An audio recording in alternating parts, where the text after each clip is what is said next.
শাফকাত সাহেব একটি বিখ্যাত অ্যাড এজেন্সিতে বেশ উচ্চ পর্যায়ে কাজ করে। স্ত্রী এবং 2 সন্তান নিয়ে তার সুখী পরিবার। কিন্তু ওই যে বলে না, সুখে থাকলে ভূতে কিলায়, তার ক্ষেত্রেও ঠিক একই ব্যাপার ঘটে। সে বিবাহিত থাকা সত্ত্বেও প্রেমে পড়ে যায় তারই অফিসের এক জুনিয়র এমপ্লয়ি লামিয়ার, যে বয়সেও তার থেকে বেশ ছোট। তো তাদের এই পরকীয়ার কথা যখন তার স্ত্রী জানতে পারে, তখন থেকেই শাফকাতের জীবনে নেমে আসে অশান্তি। এখন সে কি করবে? তার এই পরকীয়া প্রেমের জন্য সে কি নিজের সাজানো গোছানো সংসারটাকেই শেষ করে দিবে, নাকি নিজের ভুল বুঝতে পেরে জীবনটাকে আবারও সুন্দর করে সাজিয়ে তুলবে? জানতে হলে দেখতে হবে পুরো গল্পটি, যেই গল্পের নাম লাস্ট ডিফেন্ডার্স অফ মনোগামি। যেই গল্পটা প্রত্যেকটা স্বামী স্ত্রীরই দেখা উচিত। তাহলে চলুন আর দেরি না করে এই গল্পটা শুরু করা যাক। গল্পের শুরুতে আমরা একটা কোম্পানির বসকে দেখতে পাই। তার নাম হচ্ছে শাফকাত। তো শাফকাত যখন লিফটে ছিল তখন সেখানে তার কর্মচারী একজন মেয়ে আসে, আর তার নাম হচ্ছে অহনা। তো শাফকাত অহনাকে বলে, অহনা, তোমাকে আমার একটা কথা বলার ছিল। কিভাবে যে বলবো বুঝতে পারছি না, কিন্তু এই কথাটা বলাটা খুবই দরকার। তখন সে বলে, কালকে তো বাঁধন আমার কাছে এসেছিল, সে অনেক কান্নাকাটি করেছে এসে। তো এই কথা শুনে অহনা বলে, বস, বাঁধন আসলে একটু বেকারি নাটক করে, সে একটু বেশি বেশি কান্নাকাটি করে থাকে, তাই এইসবে বেশি পাত্তা দেওয়ার দরকার নেই। আর আপনি তো নিজেও জানেন যে কৌশিকের সাথে আমার কয় বছরের সম্পর্ক, আর বাঁধনকে তো আমি আসলে মাঝে মাঝে বন্ধু হিসেবে সময় দিতাম। এটাকেই সে একটু বেশি ভেবে নিয়েছে, আর এসব নিয়েই এখন সে কষ্ট পাচ্ছে। এখানে আমার কি করার আছে বলুন তো? শাফকাত বলে, সে যাই হোক, তবুও একই অফিসে দুজনের সাথে তো এমন করাটা ভালো দেখায় না, তাই না? তাই এই দিকটা একটু খেয়াল রেখে চলার চেষ্টা করো, সেটা তোমার জন্যই ভালো হবে। অহনা তখন সরি বলে তার এই সব সমস্যার জন্য, আর সেখান থেকে কাজে চলে আসে। এদিকে এই অফিসেরই আর এক কর্মচারী, যার নাম লামিয়া, সে আসে শাফকাতের কাছে তার কাজ দেখানোর জন্য। তো লামিয়া বলে, স্যার, এখনো তো কাজ কমপ্লিট হয়নি, আরো কিছুক্ষণ সময় লাগবে। তো শাফকাত বলে, তোমাকে তো আমি প্রেজেন্টেশন দেখতে ডাকিনি, আমি তোমাকে অন্য কিছুর জন্য এখানে ডেকেছি। লাস্ট 3 মাস তোমার পারফরমেন্স কেমন ছিল? লামিয়া বলে, স্যার, মনে হয় তেমন ভালো হয়নি, তাই না? তো তারপর শাফকাত লামিয়াকে বলে, এটা হচ্ছে তোমার কনফার্মেশন লেটার। তো লামিয়া তো এইটা দেখে অনেক খুশি হয়ে যায় আর অনেক এক্সাইটেড হয়ে বলে, স্যার, সত্যি বলছি, আমি এটার জন্য অনেক অপেক্ষা করেছি। আমি এর আগেও 3 জায়গায় অফার পেয়েছি, কিন্তু আমার ইচ্ছা ছিল শুধুমাত্র আপনার সাথেই কাজ করব, আর আপনার কাছ থেকেই অনেক কাজ শিখব। আসলে সে তো ভেবেছিল তার মনে হয় পারফরমেন্স ভালো হয়নি, কিন্তু এখন কনফার্মেশন লেটার পেয়ে সে খুবই খুশি হয়েছে। তো তার এসব কথায় শাফকাত বলে, হয়েছে হয়েছে, আর বলতে হবে না। লামিয়া তখন বলে, না স্যার, সত্যি বলছি আমি, আপনি নিজেও জানেন আপনার কাছে কাজ শেখার জন্য অনেকেই অধীর আগ্রহে বসে থাকে, আর আমিও তাদের মধ্যে একজন। শাফকাত বলে, ঠিক আছে ঠিক আছে, এখন যাও, নিজের কাজে মন দাও, আর আরো ভালো ভালো কাজ করো, তোমার জন্য শুভকামনা রইল। তারপর সেখান থেকে লামিয়া চলে যায় এবং পরের দিন তাদের কাজের জন্য একটা জায়গায় আসে লামিয়া তাদের টিম সহ। তো লামিয়া যখন শাফকাতের সাথে হোটেলে একটা কাজের জন্য ছিল, তখন হঠাৎ করেই শাফকাতের কি যেন হয়, আর সে লামিয়াকে সাথে সাথে জড়িয়ে ধরে, আর পরে আবার শাফকাতের হুঁশ ফিরে আসে। তাই সে দ্রুত রুমে গিয়ে বসে থাকে, কারণ এই ব্যাপারটা খুবই অকওয়ার্ড ছিল। তো তখন বাইরের রুম থেকে লামিয়া তাকে মেসেজ করে আর বলে, বস, আমি কি চলে যাব? শাফকাত বলে, না, এখানে বসে বিজনেস মিটিং অ্যাটেন্ড করো। তারপর লামিয়া ভিডিও কল ওপেন করে, আর সেখানে শাফকাত কথা বলতে বলতে নিচেই পড়ে যায়। তাই লামিয়া দৌড়ে তার রুমে আসে আর জিজ্ঞেস করে, বস, আপনি ঠিক আছেন তো? কি হয়েছে আপনার? শাফকাত বলে, হ্যাঁ হ্যাঁ, আমি ঠিক আছি, কিন্তু প্লিজ তুমি এইসব কাউকে বলো না, আমি নিজেই বুঝতে পারছি না আমি এটা কি করে করলাম, কেন করলাম। তো এরপর দৃশ্য পরিবর্তন হয়, আর আমরা দেখতে পাই শাফকাত তার মুখ পরিষ্কার করে তার সব কর্মচারীদেরকে নিয়ে একটা রেস্টুরেন্টে যায়, সেখানে বসে কিছু কথা বলার জন্য। তো শাফকাত এসেই তাদেরকে জিজ্ঞেস করে তারা ভালো আছে কিনা। তো সবাই তাকে বলে যে হ্যাঁ বস, আমরা সবাই ভালো আছি। শাফকাত তখন জানায়, আসলে আমার শরীরটা তেমন ভালো না, তাও আমি এসেছি এখানে কারণ হচ্ছে এটা একটা টিম ওয়ার্ক, আর আমরা একসাথেই কাজ করি, তাই শুধুমাত্র তোমাদের জন্যই আমি এখানে এসেছি। আর আমাদের এই টিমের মধ্যে কেউ একজন যদি খুব ভালো পারফরমেন্স দেয় কাজে, তাহলে আমরা সেখান থেকে ইন্সপায়ার্ড হই, আর আমাদের উচিতও তাকে একটা ধন্যবাদ জানানো, এখন সেটা যেই হোক না কেন। তো আজকে আমি স্পেশালি লামিয়ার কথা বলবো, কারণ সে আজ যেই ক্লায়েন্টের সাথে কথা বলেছে আর যেভাবে ম্যানেজ করেছে, এটা সত্যি খুব প্রশংসা করার মতো। আর লামিয়া কিন্তু শুধুমাত্র এই প্রজেক্ট না, সে এখন পর্যন্ত যতগুলো প্রজেক্টেই কাজ করেছে সবগুলো থেকেই আমরা সফলতা পেয়েছি। তো তার জন্য আমরা আজ সবাই মিলে লামিয়াকে একটা বড় করে ধন্যবাদ জানাই। এরপর সবাই এখানে লামিয়াকে ধন্যবাদ বলে, আর লামিয়াও তো এই সব কিছু দেখে শুনে খুব খুশি হয়। তারপর দেখা যায় শাফকাত সবাইকে বলে যে এখানে তোমরা সবাই মিলে যার যা পছন্দ হয় সব কেনাকাটা করে নাও, টাকা আমি দিব, তোমরা কোনো চিন্তা করো না। তো দেখা যায় তারা সবাই চলে যায় শপিং করতে, আর শাফকাত তখন তার আর একজন কর্মচারীকে বলে, তুমি একটু খুঁজে দেখো তো আশেপাশে বার্মিজ শুটকি পাওয়া যায় কিনা, তোমার ভাবি বলেছে নিতে, তাই একটু খুঁজে দেখো কি হয়, পাওয়া গেলে নিয়ে যাব। তো তাকে এই কাজে দিয়ে শাফকাত চলে যায় লামিয়ার সাথে, আর সেখানে তাকে গিয়ে জিজ্ঞেস করে, কিছু কি পছন্দ হয়েছে তোমার, হলে নিয়ে নাও। লামিয়া বলে, আমি আসলে খুঁজছি, দেখি কিছু পছন্দ হয় কিনা, হলে নিয়ে নিব। তো এরপর দেখা যায় শাফকাত সেখানে একটা তাঁতের শাড়ি দেখে, আর লামিয়াকে বলে, আচ্ছা এই শাড়িটা কেমন বলো তো। লামিয়া বলে, হ্যাঁ খুব সুন্দর তো। শাফকাত বলে, এটা নিব তোমার ভাবির জন্য, আসলে আমি তোমার ভাবির জন্য সব সময় সবকিছু পছন্দ করে কিনে নিয়ে যাই, আর সেও আমি কিছু নিয়ে গেলে খুবই খুশি হয় আর পছন্দ করে। লামিয়া বলে, এটা তো খুবই ভালো ব্যাপার স্যার, আর আসলেই আপনার পছন্দ আছে, খুবই সুন্দর আপনার চয়েস। তারপর সেখান থেকে 2টা শাড়ি কেনে সে, একটা তার স্ত্রীর জন্য আর আরেকটা লামিয়ার জন্য। শাফকাত তখন লামিয়াকে শাড়িটা দেয় আর বলে, অন্য কিছু ভাবার দরকার নেই, আমি তো বলেছি আজ সবাইকে আমি শপিং করে দিব, তাই সেটা মনে করেই রেখে দাও। তো লামিয়া তারপর এই শাড়ির জন্য তাকে ধন্যবাদ জানায়। তো এরপর দৃশ্য পরিবর্তন হয়। রাতের বেলা যখন লামিয়া বাইরে দাঁড়িয়েছিল, তখন উপর থেকে তাকে এক নজরে দেখে যাচ্ছিল শাফকাত। লামিয়া তখন শাফকাতকে খেয়াল করে, আর তাকে দেখে ইশারা করলে শাফকাত চলে আসে তার রুমে। এরপর দেখা যায় তারা দুইজন কাছাকাছি আসার চেষ্টা করে, আর তখনই একটা অদ্ভুত ঘটনা ঘটে। শাফকাত হুট করেই কান্নাকাটি শুরু করে দেয়, আর এইটা দেখে তো লামিয়া অবাক। তখন শাফকাত বলে, আমি এত খারাপ হয়ে গেলাম, আমার স্ত্রী আমার বাচ্চার কথাই আমি ভুলে গেলাম, তারা কোথায় আছে আর আমি কোথায় এসে কি করছি। আমার স্ত্রী আমাকে কত ভালোবাসে, কত বিশ্বাস করে, আমার বাচ্চাও আমাকে অনেক ভালোবাসে, আর আমি এসব কি করছি, ছি ছি।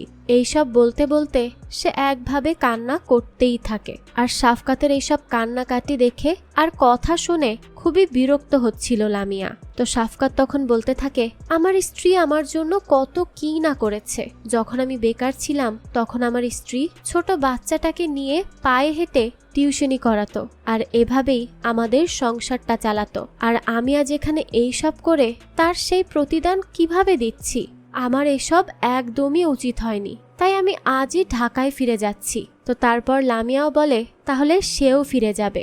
এরপর রাতের বেলাতেই শাফকাত গাড়িতে উঠে পড়ে, আর আসার সময় সে তার স্ত্রীকে কল করে আর বলে, আমি চলে আসছি, কারণ তোমাকে নিয়ে একটা বাজে স্বপ্ন দেখেছি, তাই আমি আর এখানে থাকতে পারছি না। তখন তার স্ত্রী সামিনা বলে, এটার কোনো মানে আছে, খামোখা কাজ ফেলে চলে আসছো, আচ্ছা যাই হোক, ঠিক আছে, আসছো যখন চলে আসো, তবে সাবধানে এসো কিন্তু। শাফকাত বলে, সামিনা আমি তোমাকে খুব ভালোবাসি। তারপর সামিনাও বলে, আচ্ছা আচ্ছা বুঝতে পেরেছি, এখন তাড়াতাড়ি চলে আসো, আর সাবধানে এসো কিন্তু, ঠিক আছে। শাফকাতের পর তার বাচ্চাদের কথা জিজ্ঞেস করে, আর কথা শেষে কল কেটে দেয়। তারপর দেখা যায় বেশ কিছুদিন পর অফিসে আসে শাফকাত, আর তার সাথে লিফটে দেখা হয় লামিয়ার, কিন্তু সে তাকে ইগনোর করে চলে যায়। এদিকে অফিসে লামিয়াকে এইচআর বলে, লামিয়া তোমার গত 4 মাসের কাজ খুবই ভালো ছিল, তাই কোম্পানি চায় তোমাকে আরো ভালো প্রজেক্টে নিয়ে যেতে। আমরা আশা করব তুমি সেটাকেও অনেক ভালোভাবেই কাজে লাগাবে আর সফলতার মুখ দেখাতে পারবে। লামিয়া এরপর আসে শাফকাতের কাছে আর বলে, আমি কি কিছু কথা বলতে পারি? শাফকাত বলে, হ্যাঁ বসে বলো কি বলবে। লামিয়া বলে, আমাকে রিংকল থেকে পচা সাবানে ট্রান্সফার কে করেছে, অর্থাৎ ওই যে তাকে অন্য প্রজেক্টে সরিয়ে দেওয়া হয়েছে সেটার কথাই সে জিজ্ঞেস করছে।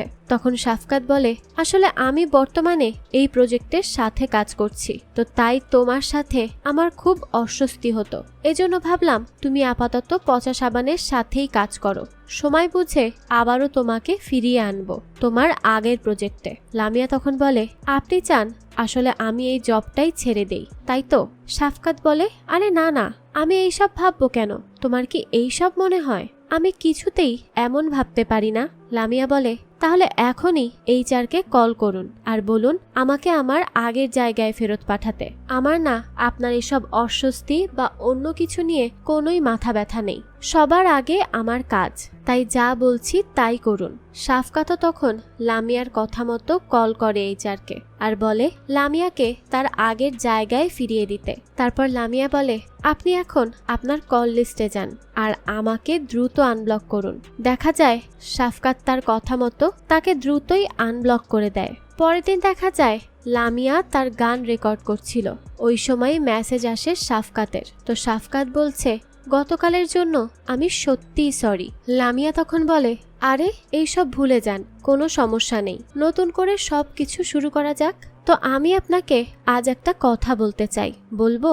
শাফকাত বলে, হ্যাঁ বলো, কি বলতে চাও? লামিয়া বলে, না থাক, অন্য কোনো দিন বলবো। কিন্তু শাফকাত তো এটা শুনেই ছাড়বে যে লামিয়া তাকে কি বলতে চায়, তাই সে বারবারই তাকে প্রশ্ন করে যে সে কি বলতে চায়। তখন দেখা যায় লামিয়া তার কাজে একটু ব্রেক দিয়ে বাইরে আসে। ওইদিকে শাফকাতও তার ড্রাইভারকে বলে গাড়ি থামাতে, কারণ সে ওয়াশরুমে যাবে। এরপর দেখা যায় লামিয়া কল দেয়। শাফকাত কলটা ধরেই বলে, কি বলো, কি বলবে? লামিয়া তখন বলে, আরে এত অস্থির হয়ে যাচ্ছেন কেন? বলছি তো, ধীরে সুস্থে শুনুন। দেখুন, আপনি তো জানেন আমাদের মধ্যে একটা কথাবার্তা হচ্ছিল, আপনি হয়তো আমার সাথে কথা বলার জন্য একটু দুর্বল হয়ে গিয়েছেন। আমাদের মধ্যে আসলে একটা ফ্লার্ট করার সম্পর্কই ছিল বলতে গেলে, তাই না?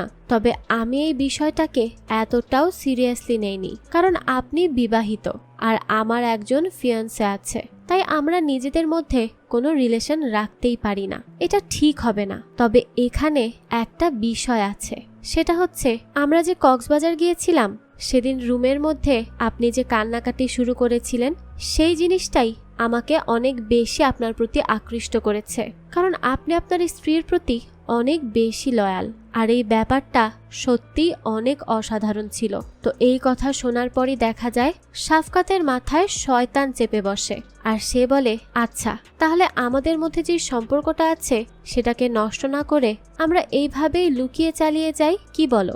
আমাদের সম্পর্কের যত্ন নিলে এটা থেকে হয়তো খুব ভালো কিছুই পাওয়া যাবে, আর আমরা যত টেক্সট করার সব অফিসে করব, তবে বাড়ি যাওয়ার আগে সবকিছু ডিলিট করে দিয়ে তবেই যাব, ঠিক আছে? লামিয়া তখন বলে, হ্যাঁ ঠিক আছে।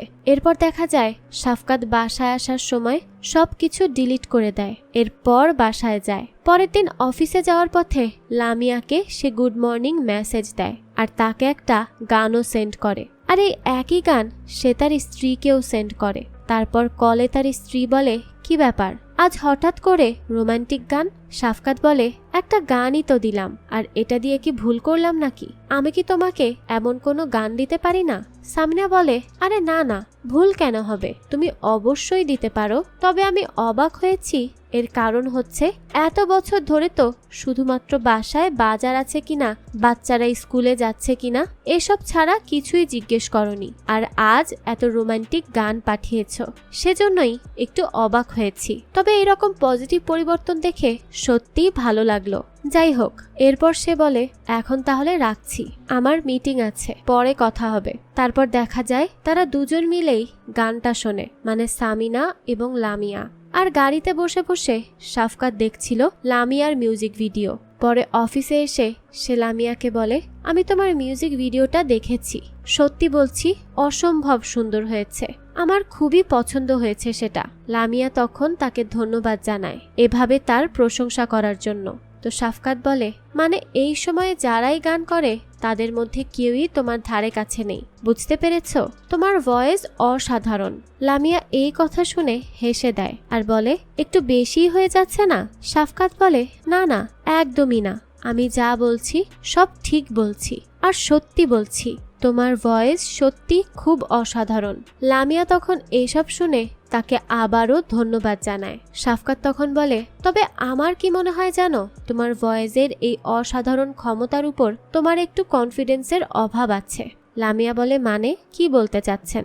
শাফকাত বলে, ধরো মার্ক জুকারবার্গ যদি একটা টি শার্ট পরেও কোথাও দাঁড়িয়ে যায় তাহলে সবাই তাকে চিনবে। তাকে কিন্তু আলাদাভাবে কিছুই করতে হবে না, কারণ তার কাজে তার খুব কনফিডেন্স আছে। আর তোমারও কিন্তু ভয়েস অসাধারণ, আর তুমি চাইলেই সব সম্ভব। তাই নিজের মধ্যে কনফিডেন্স আনো। কারণ দেখো, যাদের গলা নেই অর্থাৎ যাদের ভয়েস সুন্দর না, তারাই গানের থেকে বেশি ছোট কাপড়ের দিকে নজর দেয়, আর তারা ছোট ছোট কাপড় পরেই স্টেজে যায়। তবে তোমার তো ভয়েস আছে, তাই তোমার ওইসব কাপড় পরার তো কোনোই প্রয়োজন নেই। তোমাকে মানুষজন এমনিতেই পছন্দ করবে। এই কথা শুনে লামিয়ার মাথায় উঠে যায় রাগ। সে বলে, আরে আপনি কোন জগতে আছেন এখনো? এই যুগে এসেও কেউ কাপড় নিয়ে সমালোচনা করে নাকি? আর দেখুন, আমার এখন একদমই ভালো লাগছে না, আমি এখন আসছি, পরে কথা হবে। এইসব বলে লামিয়া রাগ দেখিয়ে সেখান থেকে চলে যায়। কিন্তু বোকা শাফকাত তো বুঝতেই পারে না যে তার কথায় লামিয়া রেগে গিয়েছে। তো এরপর দেখা যায় রাতের বেলা সে লামিয়াকে কল করে আর বলে, বিরক্ত করলাম না তো এই রাতের বেলা কল দিয়ে? লামিয়া তো তখনও রেগেছিল, তাই সে বলে, না আসলে অনেক রাত তাই তো এখন আমার কিছু কাজ আছে, আমি পরে কল ব্যাক করছি। এই বলে লামিয়া ইচ্ছা করেই কল কেটে দেয় আর সেখানে বসে বসে খাবার খায়। ওইদিকে ছাদে একা একাই দাঁড়িয়ে মশার কামড় খাচ্ছিল শাফকাত, কারণ লামিয়া বলেছে কল ব্যাক করবে, তাই সে ওখানে কষ্ট করে অপেক্ষা করতে থাকে। কিন্তু লামিয়া তো আর কোনোভাবেই কল ব্যাক করে না, কারণ সে তো রেগে রয়েছে। তো পরে দেখা যায় শাফকাত একটা ভয়েস মেসেজ দেয় লামিয়াকে যে, লামিয়া তোমার ভাবি চলে এসেছে, তাই এখন আর আমাদের কথা হবে না, আর রাতের বেলা তুমি কল বা মেসেজ কিছুই করবে না, ঠিক আছে? তো এই মেসেজ দেওয়ার পরও কোনোই রেসপন্স করে না লামিয়া। তো পরের দিন দেখা যায় শাফকাত লামিয়াকে বলে, তুমি হয়তো আমার মেসেজ দেখতে পাওনি তাই না? লামিয়া বলে, কোন মেসেজ? শাফকাত বলে, গুড মর্নিং মেসেজ দিয়েছিলাম সকালে। লামিয়া বলে, ও তাড়াতাড়ি করে আসতে হয়েছে তো তাই হয়তো খেয়াল করা হয়নি। এরপর দেখা যায় তারা দুজন সেখান থেকে চলে আসে আর একটা কাজে। তখন দেখা যায় লামিয়া শাফকাতকে সারাটা দিন ইগনোর করে, আর লামিয়ার থেকে এভাবে ইগনোর হয়ে শাফকাতের বেশ খারাপ লাগে। তাই সে লামিয়াকে এসে বলে, এইসব কি হচ্ছে লামিয়া? আমাদের দুজনের মধ্যে এসব কি বলো তো? মানে তুমি কি চাও আমি এখন পাবলিক প্লেসে আবারও কান্নাকাটি করি? লামিয়া বলে, দেখুন আমি এইসব সম্পর্কে আর থাকতে চাই না। আমরা দুজনই দুইটা সম্পর্কে আগে থেকেই আছি, তারপরেও কিভাবে জানি না আমাদের মধ্যে একটা কিছু হয়, তবে এখন সেটা মাথা খারাপে পরিণত হচ্ছে। তাই এসব এখন বাদ দিতে হবে, কারণ আপনি আমাকে সারা দিন মেসেজ দিবেন গুড মর্নিং গুড নাইট, আর আমি রিপ্লাই না করলে আপনি কান্নাকাটি করবেন আর মন খারাপ করা শুরু করবেন। আমি এই সব প্যারা নিয়ে আর চলতে পারবো না, সরি। তো লামিয়ার কাছ থেকে এই সব কথা শুনে শাফকাত আবারও তার কান্না শুরু করে দেয়। তখন লামিয়া তাকে এই সব বন্ধ করতে বলে, কারণ এটা একটা পাবলিক প্লেস, এখানে এইভাবে কান্নাকাটি করলে একটা বাজে সিন ক্রিয়েট হবে। তো এরপর দেখা যায় তারা দুইজন আসে একটা বিজনেস মিটিং করতে, আর সেখান থেকে সব কাজ শেষ করে তারা দুইজন আবার একসাথেই ফেরে। তবে ফেরার পথে লামিয়ার সাথে সাথে মেট্রো রেল পর্যন্ত আসে শাফকাত। শাফকাত বলে, দেখো লামিয়া, আমার বয়স আর আমার অফিসের কাজ এই সব থাকার পর আমাকে কি এখানে আসা মানায়? কিন্তু দেখো আমি তোমার জন্য এখানেও আছি। তুমি আগে সব সময় বলতে যে আমার সাথে 5 মিনিট কথা বললেও তোমার জীবন সার্থক, কারণ তুমি আমার থেকে ইন্সপায়ার্ড হতে। কিন্তু এখন আসল কথা হচ্ছে কি জানো, আমি উল্টো তোমার থেকে ইন্সপায়ার্ড। আমি তোমার সাথে থেকে প্রতিনিয়ত ইন্সপায়ার্ড হচ্ছি। তুমি আমার থেকে বয়সে অনেক ছোট, কিন্তু তাও, কারণ ইন্সপায়ার্ড হতে কাজের ক্ষেত্রে ছোট বড়র প্রয়োজন হয় না। লামিয়া বলে, এই যে দেখুন, আপনি আমাকে এখানে বলবেন আমি কাজের দিকে ছোট, এইভাবে কে কার প্রশংসা করে বলুন তো? শাফকাত বলে, আরে তুমি ভুল মিনিং বের করো না, আমার কথার মানে তোমাকে ছোট করা ছিল না। আমি আসলে বুঝাতে চেয়েছি আমরা তো একসাথে কাজ করি, তবে কাজের ক্ষেত্রে অফিসে আমরা সিনিয়র জুনিয়র। তাও আমি তোমার কাজ পছন্দ করি আর ভালোবাসি। এইদিকে তুমি কিন্তু আবার প্রেমের বিষয়ে আমার থেকে বেশ বড়। তুমি আমাকে আজ বুঝালে কবে মেসেজ করবে, কবে কল করবে, এইগুলো ভালো, আমিও মেনে নিয়েছি। তো এইরকম কিছুক্ষণ বকবক করে শাফকাত সেখান থেকে চলে আসে। পরের দিন অফিসে গিয়ে লামিয়া দেখে যে শাফকাতের মন খারাপ। তাই লামিয়া তাকে বলে তার সাথে দেখা করার জন্য, আর তার কি হয়েছে এটাও জিজ্ঞেস করে। এরপর তাকে বলে সে যেন এইভাবে বসে না থাকে, তাহলে মানুষজন কি মনে করবে। তো এরপর দেখা যায় দৃশ্য পরিবর্তন হয়, আর আমরা শাফকাতকে তার বাসায় দেখতে পাই। সে তার ছেলেকে নিয়ে যায় আর তার মেয়েকে স্কুলে নিয়ে যায় তার স্ত্রী সামিনা। তো আজ সে ব্যাংকক যাবে বলে তার ছেলে তাকে ফ্লাইট পর্যন্ত দিয়ে চলে যায়। এরপর দৃশ্য পরিবর্তন হয় আর আমরা শাফকাতের ছেলেকে কোচিং করতে দেখি। তখন দেখা যায় সামিনা তাকে কল করে আর বলে দ্রুত বাসায় আসতে। তো তার ছেলে ফেরার পথে বারবার তার মাকে কল করে আর জিজ্ঞেস করে, মা কি হয়েছে, আমাকে বলবে তো, আমার কিন্তু অনেক টেনশন হচ্ছে, এমন হুট করে বাড়ি ফিরে আসতে বললে কেন। এদিকে সামিনাও ভয়ে ভয়ে দৌড়ে বাড়ি আসে আর টিভি চালিয়ে দেখে সেখানে নিউজ হচ্ছে যে আজ ব্যাংককে যেই প্লেনটা গিয়েছে সেটার সাথে হঠাৎ করেই কানেকশন বিচ্ছিন্ন হয়ে গিয়েছে। হতে পারে সেটা ক্র্যাশ হয়ে গিয়েছে সম্পূর্ণ। এই নিউজ দেখে তো সামিনা আর তার বাচ্চাদের অবস্থা খুবই খারাপ, কারণ শাফকাত তো ওই প্লেনে করেই ব্যাংকক গিয়েছে। এদিকে আমরা লামিয়াকে কক্সবাজারে দেখতে পাই। সে তার ব্যাগ ঠিক করছিল। তখন দেখা যায় তাকে ডাক দেয় শাফকাত। শাফকাত তখন লামিয়াকে ডাকে আর বলে, লামিয়া এইদিকে এসে দেখে যাও। লামিয়া বলে, কি হয়েছে? শাফকাত বলে, আমি শেষ, আমি মারা গিয়েছি, আর তোমার সামনে যে আছে সে আমি না। লামিয়া বলে, মানে কি বলছেন এইসব? শাফকাত বলে, তুমি টিভিতে দেখো কি নিউজ হচ্ছে, আজ ব্যাংককের প্লেন ক্র্যাশ করেছে আর আমি সেখানেই ছিলাম। লামিয়া বলে, মানে কি বলছেন এসব? আমি তো কিছুই বুঝতে পারছি না। শাফকাত বলে, মানে আমি আমার স্ত্রী বাচ্চাকে বলে বিদায় নিয়ে এসেছি, আমি ব্যাংককে যাব বলে, কিন্তু পরে তো আমি লুকিয়ে কক্সবাজার চলে আসি।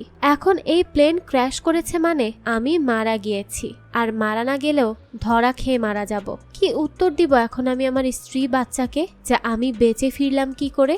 আমি তো এখন শেষ, কি করব কিচ্ছু বুঝতে পারছি না। আজই কেন ওই প্লেন ক্র্যাশ করতে হলো?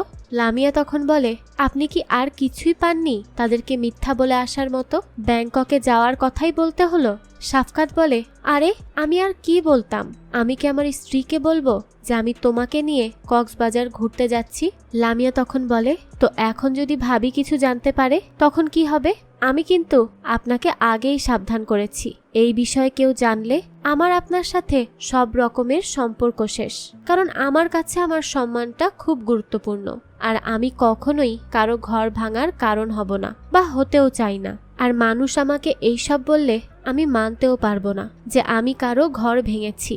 শাফকাত তখন বলে, বাহ, তুমি তো খুব স্বার্থপর মানুষ, আমি আমার জীবন দিয়ে দিলাম এই সব স্বার্থপরের পেছনে। আমার প্লেন ক্র্যাশ করেছে, আমার লাশ পড়ে আছে মিয়ানমারে, আর এদিকে মানুষ বসে আছে তার সম্মান আর ইগো নিয়ে। বাহ, খুবই সুন্দর একটা ব্যাপার। লামিয়া বলে, এখন আপনি কি করবেন সেটা ভেবেছেন? এসব ফালতু কথা বাদ দিয়ে চিন্তা করুন কি করবেন। শাফকাত বলে, কি আর করব, একজন ডেড বডি আর কি করতে পারে বলো? তো তার এসব উদ্ভট কথাবার্তা শুনে লামিয়া তাকে গালি দিয়ে বসে থাকে। দৃশ্য পরিবর্তন হয় আর আমরা সামিনাকে দেখি। সে বাচ্চাদেরকে বলে ছাদে যেতে, তারা মা বাবা একটু কথা বলবে। সামিনা সেখানে চুপ করে দাঁড়িয়ে থাকে। তখন শাফকাত বলে, আসলে আমার হঠাৎ করেই একটা মিটিং পড়ে গিয়েছিল, তাই তাড়াতাড়ি করে ব্যাংককের টিকিট ক্যান্সেল করে কক্সবাজারে গিয়েছি। ঘন্টা 2-1 মতোই সময় লাগবে দেখে আমি তোমাকে কিছু জানাইনি। এটাই কি আমার সবচেয়ে বড় অপরাধ হয়ে গেল? তুমি কি আমাকে জীবিত দেখে খুশি না? আচ্ছা এখন বলো আমি কি করতে পারি? বড় জোর কোনো একটা মেয়েকে নিয়ে আমি কক্সবাজার ঘুরতে যেতে পারি, তার সাথে সময় কাটাতে পারি। সেটাও যদি আমি করে থাকি তাও তো আমি জীবিত ফিরে এসেছি, তাই না? এই ব্যাপারটা কি তোমার কাছে ভালো লাগছে না? আমি মরে গেলেই কি ভালো হতো? আচ্ছা তুমি আমাকে একটা কথা বলো তো, হালকা অপরাধ করে তোমার স্বামী তোমার কাছে জীবিত ফিরে এসেছে, আর যদি একেবারেই চলে যেত তাহলে আজ কি হতো তোমার? তুমি বিধবা হতে, আমার বাচ্চারা তাদের বাবাকে হারাতো। এগুলো তোমার কেন চোখে পড়ছে না? বুঝতে পেরেছি, আসলে তোমার কাছে আমার জীবনের কোনো দামই নেই। আমি মরি কি বাঁচি তাতে তোমার কিছুই যায় আসে না। আমি মরলে তো তোমার 6 মাসও লাগতো না আরেকজনকে বিয়ে করে খুব হ্যাপি থাকতে, তাই না? কিন্তু আমার জীবন আমার কাছে অনেক প্রিয়, তাই আমি কোনো ভুল করিনি। এইসব বলে উল্টো শাফকাতই সামিনার সাথে চেঁচামেচি করে সেখান থেকে চলে যায়। তো সামিনা আর কি বলবে? তারপর দেখা যায় শাফকাত একটা মদের বোতল নিয়ে বসে থাকে আর সেটাকে এক নজরে দেখতে থাকে। কিছুক্ষণ পর সে কল করে তার এক বন্ধুকে। শাফকাত জিজ্ঞেস করে, আচ্ছা মদ খাওয়ার পর কেমন রিয়াকশন আসতে পারে? আমি একটু জানতে চাই। মানে ধর আমি একটা গল্প লিখব যেখানে একজন ভদ্রলোকের জীবনে কিছু ডিজাস্টার হয়েছে, এখন সে এইসব ভোলার জন্য মদ খাবে, তো কয় চামচ খেলে তার মাথা ঘুরবে আর সে পড়ে যাবে, সেটাই জানতে চাইছিলাম। তার বন্ধু তখন বলে, আরে এটা কি কোনো সিরাপ যে চামচ দিয়ে গুনে গুনে খাবি? তুই তো মদের ইনসাল্ট করে দিলি রে। শাফকাত বলে, আচ্ছা ঠিক আছে, কয় গ্লাস খেতে হবে বলতো? না তোরা তো আবার এটাকে প্যাক বলিস, তো কয় প্যাক খেলে হবে বলতো? তার বন্ধু তখন বলে, সেটা নির্ভর করবে যে খাচ্ছে সে আসলে কি দিয়ে খাবে। সে কি পানি দিয়ে খাবে, নাকি বরফ দিয়ে খাবে, নাকি শুধু খালি মদই খাবে। এই সব কিছুর উপর নির্ভর করবে কাকে কত বেশি মদে ধরবে। তবে হ্যাঁ, এটা আবার সবার বডিতে একরকম কাজে আসে না, তাই যার যার বডি অনুযায়ী এটা রিয়াকশন করবে। তো এইসব কথা শুনে কলই কেটে দেয় শাফকাত আর 1 গ্লাস পানিতে 1 চামচ মদ মেশায়, কিন্তু এটাও সে খেতে পারে না। সে এর গন্ধ নিয়েই দূরে সরিয়ে রাখে। তো পরের দিন দেখা যায় শাফকাত তার পুরো ফ্যামিলিকে নিয়ে আউটিং করতে আসে। তার মেয়ে রাইকে নিয়ে খুব আনন্দ করে শাফকাত। পরে শাফকাত সামিনার সাথে একা একা কথা বলতে আসে। শাফকাত বলে, দেখো সামিনা, আমি এখানে তোমাদের সবাইকে নিয়ে এসেছি অতীতকে ভুলে একটা ফ্রেশ স্টার্ট করার জন্য, যেন আমরা ঢাকায় ফিরলে এইসব মান অভিমান ভুলেই ফিরি। আমাদের এখন 2টা বাচ্চা আছে, তাদের সুন্দর ভবিষ্যতের কথা ভেবেও কিন্তু আমরা একটু নর্মাল হতে পারি। শাফকাতের এত সব কথা বলার পরও সামিনার কোনো রিয়াকশনই নেই, তাই এখানে শাফকাত তার জাদুর কান্নাকাটি শুরু করে। আর এসব কান্নাকাটি করেই সে সামিনার অভিমানটা ভাঙায়। এরপর সামিনা বলে, কাল তোমার অফিসের সবাইকে একটু ডেকে নিও তো, আমি তাদের সবার সাথে একটু কথা বলবো। শাফকাত তখন একটু ভয়ই পায় আর বলে, তাদেরকে ডাকবো, কিন্তু কেন? এরপর সে বলে, সামিনা দেখো, এইসব আমাদের পার্সোনাল বিষয়, তাই এইসব তুমি সবার সামনে এনো না, তাহলে আমি অনেক ছোট হয়ে যাব তাদের সামনে। প্লিজ তুমি এমন কিছু করো না। সামিনা বলে, তুমি কেন এত কিছু ভাবছো? তুমি শুধু তাদেরকে ডেকে নিও, বাকিটা আমি করে নিব।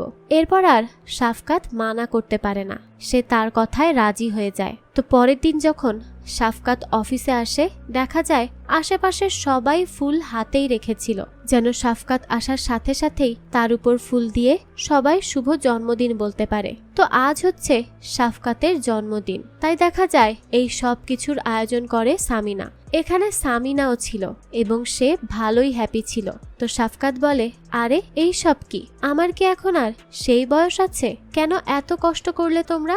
আমি সত্যিই তার জন্য মন থেকে মারাত্মক কৃতজ্ঞ। তোমাদের সবাইকে ধন্যবাদ। এরপর সে সামিনাকে বলে, তার মানে এই জন্যই তুমি এদেরকে ডেকে পাঠিয়েছো, তাই তো? সত্যিই তোমাকে অনেক অনেক ধন্যবাদ। তো তোমরাই করো যা করার, আমি আমার ক্যাবিনে যাচ্ছি একটু। এদিকে দেখা যায় লামিয়া অফিসে আসে ফুল নিয়ে, আর এসেই সে সেই ফুলগুলো শাফকাতকে দেয়। তখনই সেখানে আসে সামিনা। সামিনা খেয়াল করে তার আর লামিয়ার শাড়ি একই রকম, কিন্তু সে অফিসে আর কিছুই বলে না। এরপর সামিনা গাড়িতে করে আসার সময় খুব কান্না করে আর অনেক কষ্ট পায়। আর এটাই তো স্বাভাবিক, সে তার হাজবেন্ডের জন্য আজ বার্থডে সারপ্রাইজ প্ল্যান করলো, আর সেই হাজবেন্ডের কাছ থেকেই যদি সে এমন ধোঁকা খায়, তাহলে তার হাতে আর কি উপায় থাকে করার মতো? তাই সে অনেক কষ্টে ভেঙে পড়ে। তো এরপর সামিনা এসে প্রথমেই তার মেয়ে আর ছেলেকে তার মায়ের বাড়ি থেকে চেঁচামেচি করে তাড়াতাড়ি বের করে নিয়ে আসে। এদিকে একটানা কল করার পরও সামিনা তার কোনো কলই রিসিভ করে না, তাই শাফকাত চলে আসে তার বাড়িতে আর এসেই দেখে সেখানে বসে আছে তার ছেলে মেয়ে। শাফকাত তখন সামিনাকে গিয়ে বলে, এইসব কি হচ্ছে সামিনা? দেখছো না বাচ্চারা ভয় পেয়ে আছে, অন্তত তাদের ব্যাপারে তো ভাববে, তাই না? আর ওই যে শাড়ি মিলে গিয়েছে, এটা তো শুধুমাত্র একটা কাকতালীয় ঘটনা, এর চেয়ে বেশি কিছুই না। সামিনা বলে, ও তাই নাকি? আমি তোমার অফিসে উপস্থিতির নাম দেখেছি। তুমি যেদিন বলেছিলে ব্যাংককে গিয়েছো, সেদিন লামিয়াও অফিসে অনুপস্থিত ছিল। এখন কি বলবে, এটাও মিথ্যা। তারপর আর শাফকাত কিছুই বলতে পারে না। তাই সেখান থেকে ব্যাগ নিয়ে সামিনা তার ছেলে মেয়ের কাছে আসে। এরপর সে তার ছেলে মেয়েকে বলে, আমরা কিছুদিনের জন্য নানু বাড়ি যাচ্ছি, সেখানেই থাকবো, ঘুরবো ফিরবো। রাই বলে, কিন্তু কেন মা, কিছুক্ষণ আগেও তো আমরা নানু বাড়িতেই ছিলাম, তাহলে এখন আবার কেন যাব? সামিনা বলে, এত প্রশ্ন করো না তো রাই, যা বলছি তাই করো। এরপর সামিনা তার ছেলে শুদ্ধকে বলে, তুমি কি কিছু বলতে চাও?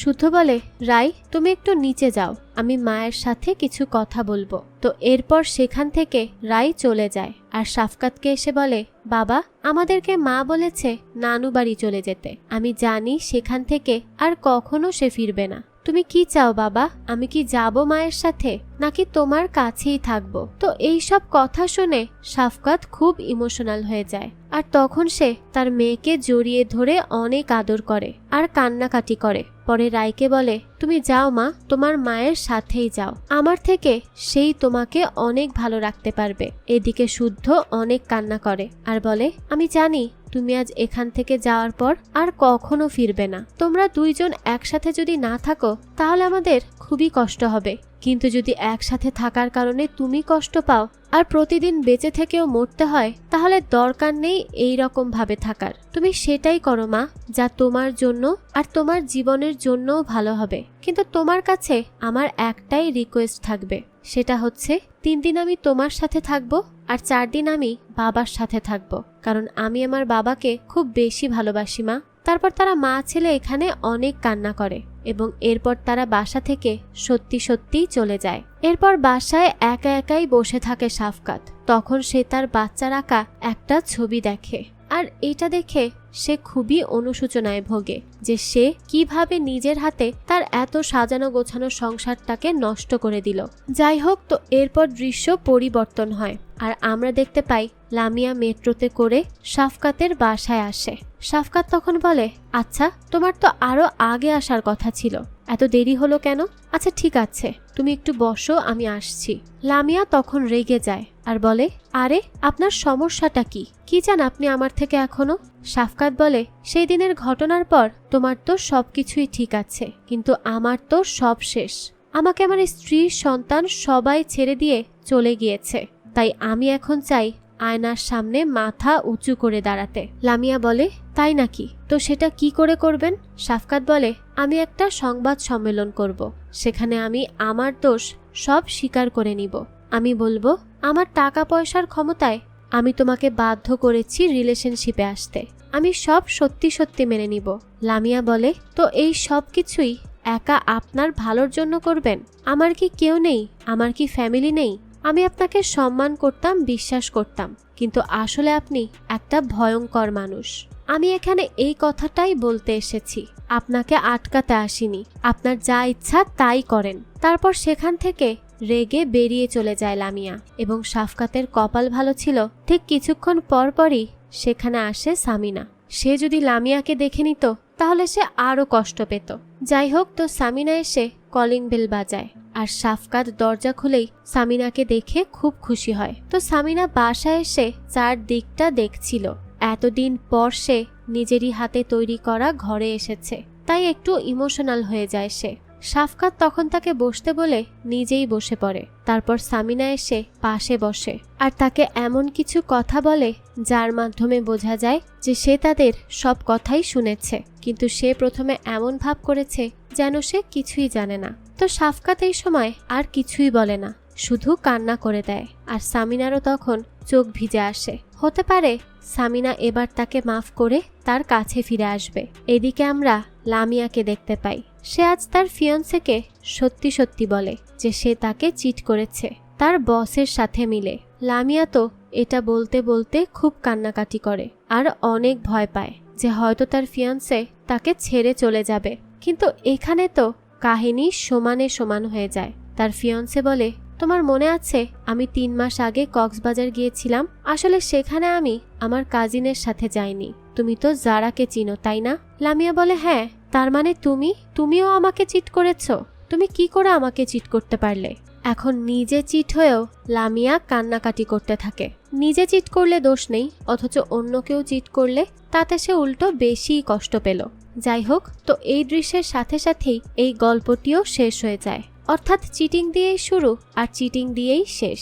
তাই কাউকে চিট করার চিন্তা মাথায় আসলেও নিজেকে সামলে নেওয়া উচিত, না হলে এই চিটিংয়ের জন্য সুন্দর সম্পর্কগুলো একেবারেই নষ্ট হয়ে যায়। তাই আমাদের সবসময় লয়াল থাকার চেষ্টা করতে হবে, যাতে আমাদের কারণে অন্য কেউ কষ্ট না পায়। আর যদি ভুল করেও থাকেন, তাহলে নিজের পার্টনারকে সব সত্যিটা বলে দিয়ে নিজের দোষ স্বীকার করে নিয়ে আবারও নিজেদের সম্পর্কটাকে সুন্দর করে তোলার চেষ্টা করতে হবে।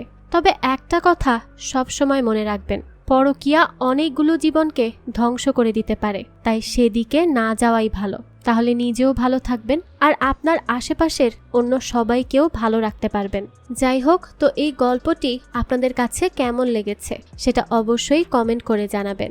যদি এতটুকুও ভালো লেগে থাকে তাহলে একটি লাইক দিয়ে যাবেন।